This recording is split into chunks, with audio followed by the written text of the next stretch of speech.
Welcome to the Deep Dive. Today, we're plunging into, well, a really fascinating stack of sources all about how our minds actually learn. Yeah, we're looking at insights from cognitive science and what they mean for you, whether you're trying to pick up something new or maybe help someone else learn. We've been digging into some foundational texts for this one. Oh, I have. Things like pedagogical approaches and cognitive science, the case for fully guided instruction, and also Daniel Willingham's great book, Why Don't Students Like School? Really insightful stuff. So our mission really is to pull out the most crucial bits about, well, how your mind is built, how it handles information. And what that tells us about effective ways to learn and teach. We'll also try and clear up some common myths along the way. Okay, let's get into it. Let's unpack it. So first thing, right off the bat, a core idea from these sources, and it might feel a bit weird, is that your brain, it's actually not that great at thinking. It's true. Conscious, effortful thinking, the sources describe it as slow, often unreliable. So the brain is designed to, what, save you from having to think? Pretty much, yeah, whenever possible. It prefers autopilot. You see that all the time, don't you? Like driving home the usual way, you're not really thinking about every turn. Exactly. Your brain uses memory, relies on what it already knows. It saves mental energy. It's built for efficiency. And understanding that efficiency drive is, well, it's fundamental to understanding learning itself. Definitely. Because learning really involves two key poles of memory. First, there's working memory. Okay, what's that? That's where your conscious processing happens. It's like your mental desktop, where you hold and work with information right now. But the sources stress just how limited it is? Oh, severely limited. The estimates vary, but maybe only like 4 items, plus or minus 1. Wow, that's not much. Yeah, maybe even less, like 2 or 3 things, if you're actively trying to process complex information, not just hold it. And it doesn't stick around long either. Nope. Gone in maybe 30 seconds if you don't keep rehearsing it. It's a real bottleneck for our thinking, a fundamental one. So anything you actually want to learn, properly learn, has to get past that tiny, temporary workspace. Precisely. It needs to get into long-term memory. Which is the brain's giant filing cabinet. Kind of, yeah. It's the mind's vast storehouse for all your knowledge, your skills.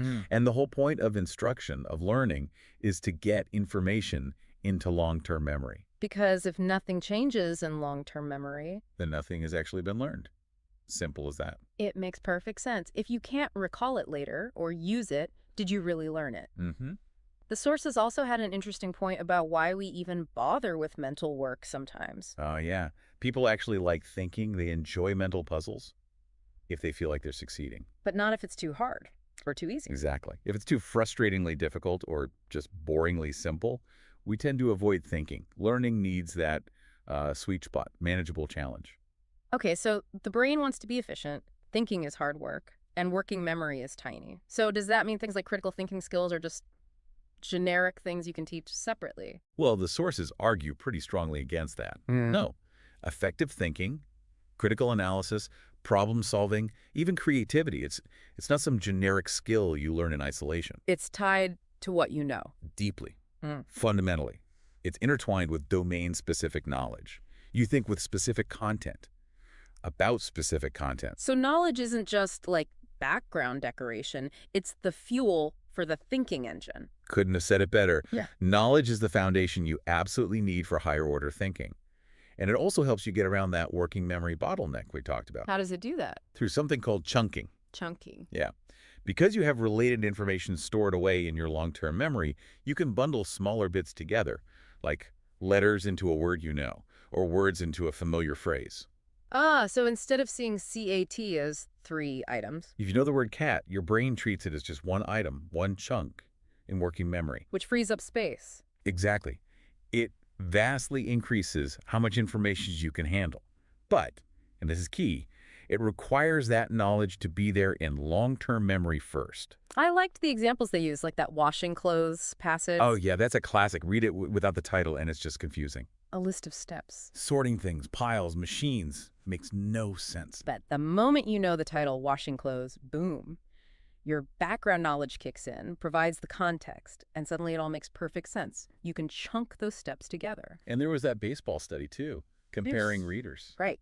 Kids who knew a lot about baseball remembered way more from a text about a game than kids who didn't, even if their general reading skills were similar. So their baseball knowledge gave them a framework. to understand and remember the new information. It's not just about facts either. Knowledge helps you grasp abstract ideas How so? by letting you connect them to concrete things you already understand. Using an analogy or an example only works if the analogy or example is actually familiar to the learner. Otherwise, it's just more confusing stuff. Exactly.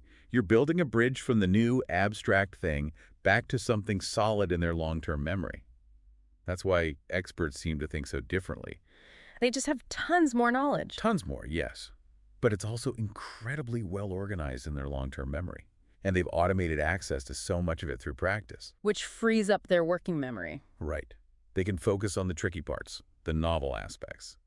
Like the chess master recognizing thousands of board patterns instantly. They don't have to calculate every single possibility from scratch. Their knowledge is organized, it's accessible. So this really pushes back on that idea that, oh, facts don't matter, you can just look everything up. Because for deep understanding, for real critical thinking, You need the relevant knowledge right there, in your head, ready to go. though it's important, the sources say, that this knowledge isn't just random facts. It needs to be connected, meaningful. Absolutely. Organized in a way that makes it useful, not just a list. Okay, so the goal is getting this meaningful, connected knowledge into long-term memory. How do we actually do that? What does the science say works best? Well, the absolute core insight here is that memory is basically the residue of thought. The residue of thought. Yeah. Specifically, thinking about meaning. You remember what you think about. Yeah. So to get things into long-term memory, you have to get the learner to actively think about what the material means. So just hearing it or reading it over and over isn't the key. Not really. That helps maybe with familiarity, but for real memory, real learning, it's the mental work of grappling with the meaning, making sense of it. And you have to think about the right kind of meaning, too. I remember the piano example. Right. Thinking about a piano being heavy involves different mental processes than thinking about it making music. If you want to learn to play the piano, you need to think about the makes music meaning. So how can you design learning or structure material to encourage that kind of thinking about meaning? One really powerful technique suggested is to structure material like a story, even if it doesn't seem like a story at first glance. Using the 4 C's. Yeah. Causality, conflict, complications, and character. It gives a narrative structure that helps people engage with the meaning. Okay, that makes sense for history, like learning about Pearl Harbor. Clear conflict, characters, causes. Definitely. Yeah. But the sources argue you can apply it more broadly, even in, say, statistics. Statistics, how? You could frame a concept like a z-score as the answer to a compelling question, like, how can we compare these totally different scores fairly? That sets up a conflict. The data points are characters. The need for standardization is causality. Ah, okay. Framing it as the answer to a question, that was another big point, wasn't it? Yes. Often the stuff you want people to learn is the solution to a problem or the answer to a question. So make the question clear. Make it feel important before you present the answer. Because the answer by itself is kind of, nah. But if you care about the question. The answer becomes much more interesting and meaningful and memorable. What about stuff that just doesn't have much inherent meaning, like random spellings or maybe lists of vocabulary in a new language? Yeah, that's trickier. That's where things like mnemonics come into play. Like ROYGBIV for the rainbow colors. Exactly. Or using rhymes or songs. They're tools specifically for adding hooks to otherwise arbitrary information. They impose some kind of order or cue. So useful for specific cases, but not the main strategy for deep understanding. Pretty much. And they have limits, like maybe interfering with each other if they're too similar. But bringing this back to designing learning, this leads us straight to cognitive load theory, CLT. Right, CLT. And that's all about managing the load on that limited working memory we keep talking about. That's the core idea. Good instructional design, according to CLT, aims to manage cognitive load so working memory isn't swamped. You want to free it up so learning can actually happen. Then for novices, people new to a subject, the sources really point towards explicit instruction. They do. Explicit instruction aligns really well with cognitive science principles. It means having clear goals, the teacher explicitly modeling the steps, thinking aloud. That's the I do. And then guided practice. Right, the we do, where learners practice with lots of support and feedback. This whole approach systematically guides the learner, managing the load. So the ideas behind explicit instruction and what cognitive science tells us about memory limits, they really fit together. Yeah, they're highly synergistic. Any approach that just throws novices in the deep end and overloads their working memory is unlikely to be effective. And this is where it contrasts with, say, pure discovery learning or some constructivist approaches. Exactly. Those methods where learners are expected to discover principles largely on their own are generally better suited for people who already have a good foundation of knowledge. Otherwise, they need a lot of support, a lot of scaffolding. Or they just get lost, overwhelmed, and don't learn much. Working memory gets overloaded just trying to figure out what to do. The sources brought up the reading wars here. A classic example, yes. Mhm. The debate between whole language, which often downplayed explicit phonics, versus the science of reading, which emphasizes systematically teaching those foundational skills, And the evidence. overwhelmingly favors the explicit, systematic approach for teaching foundational reading skills. It respects how the brain learns to read. It also relates to that finding about worked examples, right? For novices, studying worked examples, seeing step-by-step solutions is often much better than just trying to solve problems from scratch. Because it reduces the load. Reduces the load of just searching for a solution, yeah. Yeah. It lets the learner focus their limited working memory on understanding how the solution works, the underlying steps and principles. Okay, so we get information in by thinking about meaning and managing load. But how do we make sure it, sticks and becomes useful? Practice. There's really no way around it. The sources are very clear. If you want to get good at something mentally demanding, you need extended practice. It's not just for passing the test, it's for making it automatic. Exactly. Practice is how you automate the basics. Think about reading again. Once you automate decoding words, your working memory is free to think about the meaning of the text. Or basic math facts, if you have to stop and count on your fingers for 7 times 8. You're going to struggle with complex algebra problems that use that fact. Practice automates those low-level skills, freeing up mental resources for higher-level thinking. And it helps fight forgetting. Absolutely. It reinforces the pathways in long-term memory. The sources mention studies showing that just studying hard once doesn't prevent forgetting, but continued practice does. Like those algebra students. The ones who kept taking more math classes retained the algebra better. Exactly. That continued use, that ongoing practice, solidified the knowledge. Practice also helps you transfer what you've learned to new situations. You start seeing the deeper patterns. And one really crucial thing about practice is the spacing effect. Oh, this is huge. Spacing out your practice sessions over time is dramatically more effective for long-term memory than cramming it all into one session. So ditch the all-nighter before the exam. Your future self will definitely thank you. Spacing is way better for making memories last. The sources also suggested folding practice into more advanced skills, not just doing drills in isolation. Yeah, that can make practice feel more meaningful and less like rote drill. Plus, it reinforces how the basic skill fits into the bigger picture. Now, you mentioned experts seeing deeper patterns. Let's talk more about expertise. How is it different from just understanding something well? Well, experts don't just have more knowledge, although they do. Their knowledge is organized differently in long-term memory. It's structured around function, around deep principles. Not just surface features. Right. And many of the core processes are completely automatized through all that practice. This lets them see the deep structure of problems, where novices only see the superficial details. That reminds me of the raisin tumor problem versus the armies and fortress problem. Exactly. On the surface, medicine versus military tactics. Totally different. But the underlying problem structure, how to apply force to a central target without damaging surrounding tissue territory, is the same. Novices get stuck on the surface details. While experts recognize the structural similarity immediately because their knowledge is organized around those core principles. But becoming a true expert takes a lot of time. A huge amount of time and deliberate practice. The number often thrown around is 10 years or maybe 10,000 hours. It's a massive commitment. Which is important context for schools, right? Absolutely. The sources suggest that for most students, a realistic goal isn't necessarily becoming a world-leading expert who creates new knowledge. But achieving knowledge comprehension, a deep understanding of existing ideas and how to apply them. Exactly. That's a more achievable and appropriate goal for most formal education settings. Setting the right expectations matters. Okay, let's shift gears a bit and tackle some common ideas, maybe even myths about learning, and also touch on technology's impact. First up, learning styles. Ah, yes. VAK, visual, auditory, kinesthetic. The idea that you learn best if teaching matches your preferred style. Super popular idea. What's the verdict from cognitive science? Pretty clear verdict. Not supported by evidence. Really? Despite how widespread it is? Yep. People definitely have different abilities. Some might have better visual memory, others better auditory memory. But the idea that tailoring instruction to a preferred style actually improves learning outcomes, the research just doesn't back it up. So save your time and money on those learning style inventories. The sources strongly suggest so.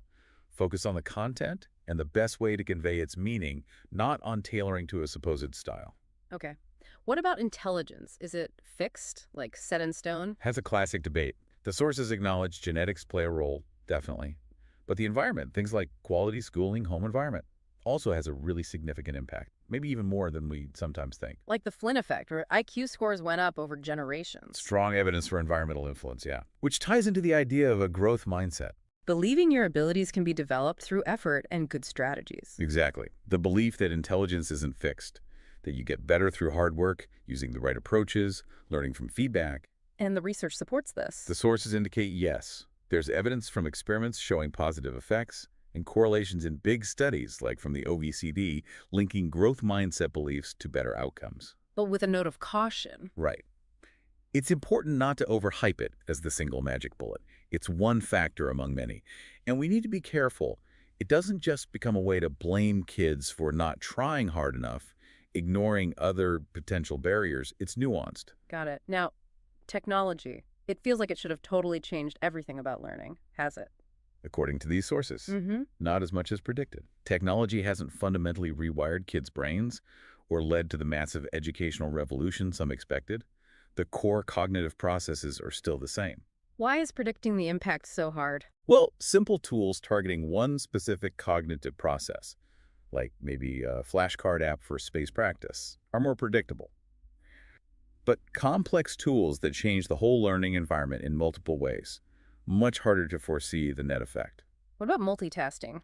Everyone seems to do it, especially with phones and laptops.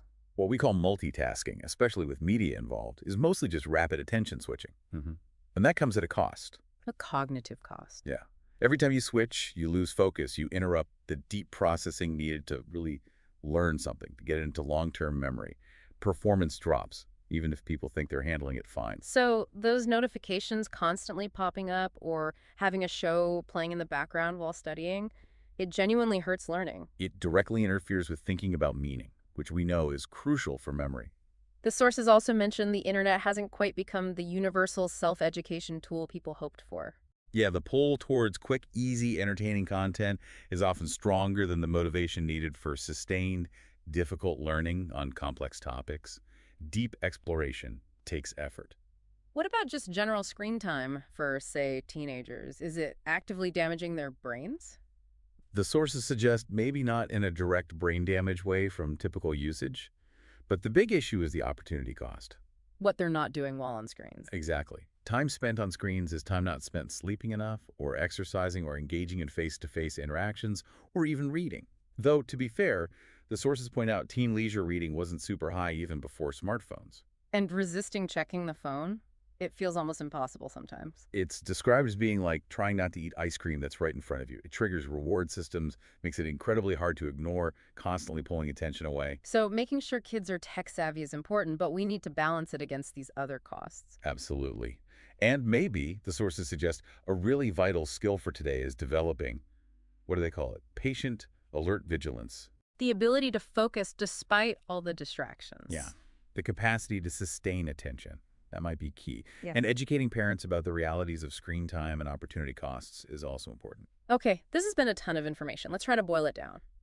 What are the absolute key takeaways for you, the listener? Right, let's summarize. If you're a learner, first, respect your working memory limits. Don't try to juggle too much new stuff at once. Break it down. Okay. Second, think about meaning. Actively connect new information to what you already know. Ask why and how. Memory is the residue of that kind of thinking. Got it. Meaning matters most. Third, knowledge is power. Build your foundation. It's not just facts. It's what you think with. It enables comprehension, critical thinking, everything. Don't dismiss the knowledge base. Fourth, practice makes permanent, especially spaced practice. Don't just cram.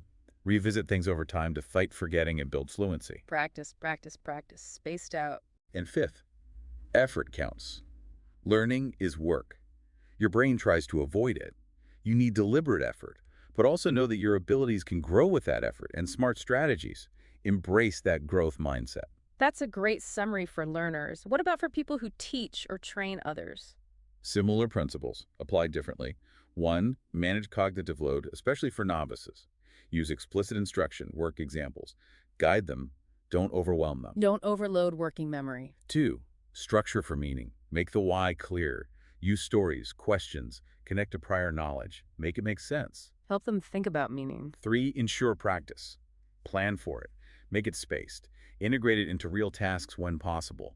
Don't assume understanding equals retention or fluency. Build in that spaced practice. 4. Aim for deep understanding, not just rote facts. Help learners build connected, usable knowledge networks. Connected knowledge. And 5. Be skeptical of fads. Don't rely on things like learning styles or unguided discovery for novices.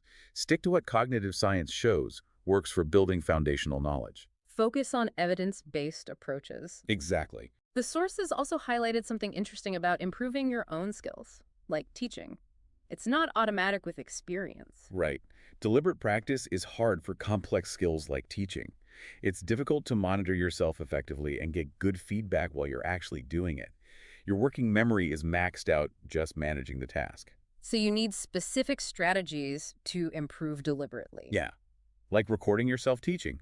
Yeah. Watch it back later, maybe alone first, then maybe with a trusted colleague who can offer specific behavioral feedback. Or having someone else teach while you observe the students. That's another suggestion.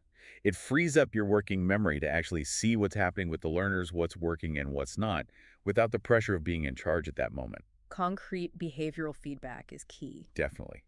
And sometimes improving might mean learning from other fields, like the suggestion of teachers taking improv classes to get better at thinking on their feet. That's thinking outside the box. But it's based on the same principle.